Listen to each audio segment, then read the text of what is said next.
se trouve qu'aujourd'hui, je suis personnellement impliqué en différentes enceintes dans une réflexion sur les énergies renouvelables, leur développement, la manière dont on va les gérer. J'ai présidé une commission de prospective technologique au Centre d'analyse stratégique, et on s'est évidemment préoccupé de l'insertion dans le système électrique des énergies renouvelables que je qualifierais d'électrogènes pour simplifier. Aujourd'hui, le photovoltaïque, l'éolien, demain peut-être les hydroliennes ou d'autres encore. Il se trouve aussi que je suis membre du groupe d'experts sur le débat de la transition énergétique. Et c'est aussi un des sujets majeurs sur lesquels on travaille. Il se trouve aussi que nous venons d'accueillir au sein de notre association des associations de producteurs d'énergie photovoltaïque. Et on comprend maintenant bien comment tout ça, ça marche. Et tout ça, ça nourrit notre réflexion. Et la réalité, c'est que si ces énergies ont de grandes vertus, notamment écologiques, en termes d'émissions de CO2 en particulier, elles posent quand même de sacrés problèmes d'intégration dans nos systèmes électriques. Tout simplement parce que, de façon systématique, eh bien, il y a du soleil dans la journée et pas la nuit. Il y a du soleil plus l'été que l'hiver. L'énergie éolienne a le bon goût. En moyenne, ça souffle plus l'hiver que l'été. Donc ça nous arrange un peu. Sauf qu'il y a quelquefois des fluctuations dans la vitesse du vent. Donc tout ceci est très compliqué. Et on se rend compte que si on veut réguler ça de manière à avoir une satisfaction permanente de la demande par la production, eh bien on risque tout bêtement, si on utilise nos braves vieilles centrales thermiques pour, comme on dit, faire le backup de ces énergies renouvelables, on finira par émettre davantage de CO2 qu'autrefois, ce qui serait quand même un beau scandale. Et donc notre conviction, dans toutes ces enceintes, et notamment au sein de notre association, c'est qu'il faut que la demande d'électricité contribue à cette régulation. Et qu'est-ce qui peut contribuer ?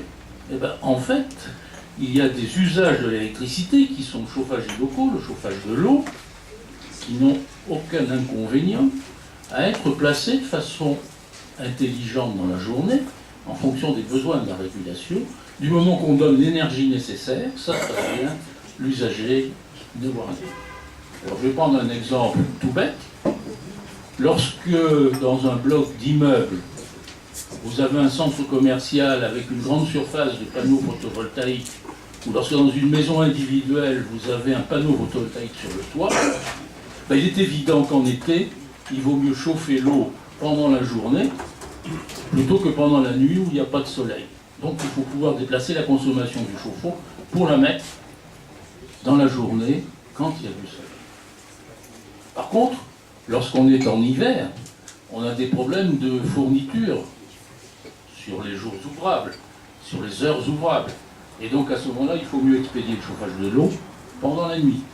Vous voyez donc qu'il faut trouver une méthode pour gérer ces utilisations de l'électricité qui peuvent être reportées sans inconvénient. Et donc ça, c'est l'avenir. Et aucune autre énergie n'est capable de faire ça. Il y a une deuxième considération qui milite aussi pour que le bâtiment de demain soit électrique. Nous allons vers des bâtiments de mieux en mieux isolés. Et dans ces conditions, pour que on puisse en tirer le maximum d'avantages de cette isolation, il faut que les appareils qu'ils vont utiliser régulent extrêmement finement leur fonctionnement. Lorsque vous avez une boucle d'eau chaude, comme on a avec d'autres types de chauffage, d'abord, dans une maison où les besoins de chauffage seront infimes, c'est une solution inutilement coûteuse, et ensuite, parce que ça présente une grande inertie, ça ne peut pas se marier agréablement avec une isolation très renforcée, avec des apports solaires par l'éclairement, etc. Donc, pour cette autre raison, la régulation est indispensable et très fine, et seule l'électricité permet de le faire. C'est la raison pour laquelle ma conviction profonde est que la maison de l'avenir le bâtiment tertiaire de l'avenir seront électriques. C'est parfaitement logique. Et alors, lorsque l'on voit aujourd'hui, comme l'a rappelé Bertrand il y a quelques minutes, que par suite de l'application de réglementations, dont j'ai compris que le président de la République avait des états d'âme sur les réglementations excessives, alors je ne sais pas si c'est celle-là, mais quoi qu'il en soit, par des réglementations qui reposent sur des considérations parfaitement théoriques, on voit qu'il